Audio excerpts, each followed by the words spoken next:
आज की जो पत्रकार वार्ता किस विषय को लेकर हुई? जी सर, सबसे पहले बहुत-बहुत नमस्कार। आप सब मीडिया के साथियों का बहुत-बहुत आभार कि आप लगातार हमारे इश्यूज़ को उठाते रहते हैं। आज की पत्रकार वार्ता जो है वो मुख्य जो 2-3 मुद्दे हैं जिनको लेकर हम लगातार बात करते रहते हैं और जब तक इनका समाधान नहीं होता तो हम अल्टीमेटली इनके पीछे लगे रहेंगे। ख़ास करके इलेक्ट्रिसिटी को लेके हालाँकि काफ़ी सारी कोशिशें की गई हैं गवर्नमेंट की तरफ से, लेकिन उसके बावजूद अगर ग्रामीण क्षेत्रों की बात करें तो लगभग 8 घंटे का जो शेड्यूल वो जारी किया गया है बिजली विभाग की तरफ से।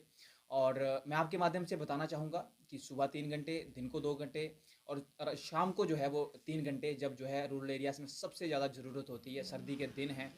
और आपने शायद देखा होगा कि पिछले दिनों काफ़ी सारे जो है वो जंगली जानवरों की तरफ से अटैक भी देखने को मिले, क्योंकि जैसी सर्दियाँ आती हैं तो जानवर जो है पहाड़ों से नीचे रिहायशी इलाकों की ओर चलते हैं, तो बिजली का काफ़ी सहारा रहता है।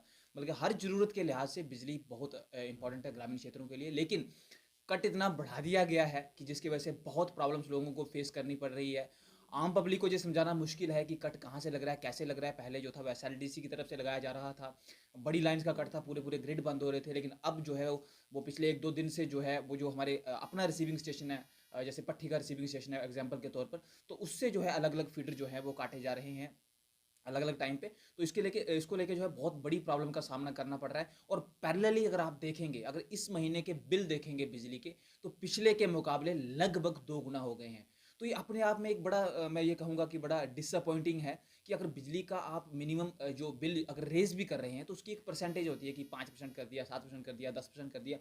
लेकिन बिल्कुल जो है वो डबल कर दिए गए हैं बिजली के बिल। और आमतौर पर ग्रामीण जो हमारी अर्थव्यवस्था है इस टाइम, वहाँ बड़ी अस्त व्यस्त है और जो है वो काफ़ी नुकसान पहुंचा है। पहले कोरोना वायरस, फिर लंपी वायरस, और वैसे भी जो है वो बेरोजगारी की दर से उसको काफ़ी नुकसान हुआ। तो खास करके जो दूर दराज के इलाके हैं, मुझे लगता है कि जो भी लोग इस सब पे काम करते हैं, प्लानिंग पे काम करते हैं, वो शायद बहुत सारी चीज़ों को नहीं समझते हैं। वो सबको जो है या तो मिडिल क्लास में लेके चलते हैं या फिर लोअर मिडिल क्लास में लेके चलते हैं। लेकिन जो ग्रामीण क्षेत्र हैं, दूर दराज के इलाके हैं, उनके पास सोर्स ऑफ इनकम नहीं है, वो बड़े मुश्किल से गुजारा करते हैं।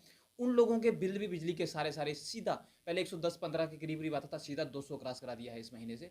तो ये बहुत डिसअपॉइंटिंग है। और पैरेलली आप बिजली कट भी कर रहे हैं, हमें भी प्रॉब्लम आ रही है लोगों को जवाब देने में। हमने अलग-अलग जो मंच पे इसको उठाया है, लेकिन इसका कोई एड्रेस नहीं किया गया। और जम्मू कश्मीर सरकार से मेरा एक निवेदन है खास करके, ठीक है, हम जानते हैं कि आपको जो है वो जितनी बिजली रिक्वायर्ड है, जितनी उसकी डिमांड है, उसके मुकाबले सप्लाई कम मिल पा रही है। लेकिन कहने का मतलब ये है कि क्या हम एडवांस में तैयारी नहीं कर सकते? जब हमें पता है सर्दियाँ आने वाली थी, या इस तरीके से जो है वो बिजली जो है वो उसका जो उपलब्धता है उसमें कमी आई है, लेकिन जो डिमांड है वो बढ़ती चली गई है। तो मुझे लगता है इसके लिए जो पहले से तैयारी करनी चाहिए। तो ये बहुत सीरियस इशू है। 8 घंटे का कट शाम को 5 बजे से लेकर 10 बजे के करीब जो 5 घंटे होते हैं, शाम वाले 5-6 घंटे, उसमें 3 घंटे का कट, यानी कि ग्रामीण क्षेत्र जो है वो 3 घंटे अंधेरे में रहेंगे। 5:30 पौने 6 के करीब इस टाइम अंधेरा हो जाता है और शाम को पूरा ग्रामीण क्षेत्र जो है वो अंधेरे में होता है। तो जम्मू कश्मीर सरकार से मेरा खास निवेदन है, बिजली विभाग से निवेदन है, जरा अपनी प्लानिंग थोड़ी सी आप कृपया करके सुधारिए और कोशिश करिए। यहाँ मैं एक सुझाव जरूर दूंगा, मैं सिर्फ प्रॉब्लम नहीं रेज कर रहा, प्रॉब्लम तो है, मैं सुझाव भी दे रहा हूँ कि अगर जब तक ये समस्या, पहले तो समस्या को हल करिए अब जल्दी, लेकिन जब तक ये समस्या हल नहीं होती, काइंडली इलाके के हिसाब से कि कौन से उस टाइम कौन इलाके में किस टाइम जो है बिजली की अधिक ज़रूरत होती है, अब उसके लिहाज से कटिंग में थोड़ा सा मुझे लगता है कि आपको शिफ्ट करने की ज़रूरत है। अगर आपको लोड ही कम करना है तो रात के आवर्स जो है वो ग्रामीण क्षेत्रों के जो है वो फ्री होते हैं। 10 बजे के करीब जो है सारे हमारा जो ग्रामीण क्षेत्र है वो बिल्कुल जो है वो जो होते हैं सो गए होते हैं, रेस्ट पे चले गए होते हैं। तो आप मिड नाइट में भी, रात में भी मुझे लगता है थोड़ा बहुत इसको शिफ्ट कर सकते हैं। तो उम्मीद है कि इस पे काम होगा। दूसरा, पानी की समस्या को हम बार बार उठाते रहे हैं, लेकिन अभी बैसी की बैसी है। मैं पहले भी कहता रहा हूं कि ठेकेदारी सिस्टम आपने लाया, अच्छा है, आप अपने तरीके से काम कर रहे हैं, आपकी अपनी प्लानिंग है, मैं उस पर क्वेश्चन रेज नहीं करूंगा। फिर कोई डिबेटेबल मंच होगा तो मैं उस पर उठाऊंगा। लेकिन आप देखेंगे कि उसका जो प्रोसेस है, जिस तरीके से उसको प्रोसेस किया जा रहा है, जहां 20 टेंडर निकलने, एक टेंडर जो है वो निकल रहा है, कोई एक टेंडर उठा रहा है।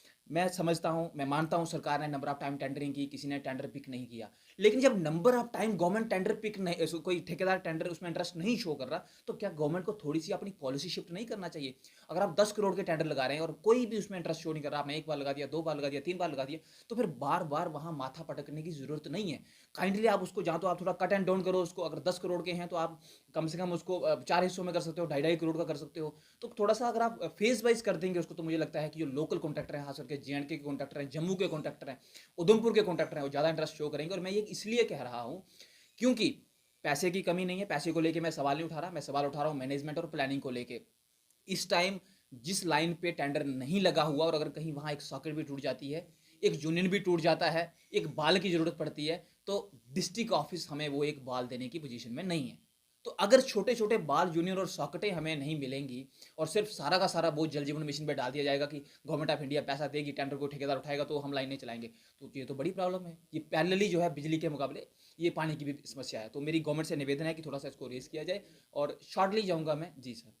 जसवीर जी, इस विषय को लेकर आपकी कोई आला अधिकारी से बात हुई या किसी महोदय से ये बात हुई पहले? सर, हम डिस्ट्रिक्ट काउंसिल में भी बार-बार इस मुद्दे को जब चीफ सेक्रेटरी साहब आए थे, जूनियर मिनिस्टर आए थे, हम ये कह चुके हैं कि टेंडर्स बहुत बड़े हैं, लोकल कॉन्ट्रैक्टर इसमें भाग नहीं ले पा रहे हैं, जिसकी वजह से जो है ये कॉन्ट्रैक्ट, ये टेंडर्स जो है वो जल्दी जो हमारे टारगेट्स हैं जल जीवन मिशन के वो अचीव नहीं हो पाएँगे। पब्लिक एट लार्ज सफ़र करेगी। लेकिन लास्ट पॉइंट मेरा पीएमजीएसवाई को लेके हम बार-बार जो है मुद्दा उठाते रहे हैं। पिछले दिनों हमारी लगातार मीटिंग्स हुई हैं, हमने लगातार चिट्ठियाँ लिखी हैं, लेकिन आपके माध्यम से मैं जम्मू कश्मीर सरकार को दोबारा बताना चाहता हूँ, ग्रामीण रोडों की हालत बहुत ख़राब है, खास करके सब division Panchari, division Reasi PMGSY का, उसके रोड ट्रैफिक वर्दी नहीं है, गाड़ी चलाने लायक नहीं है।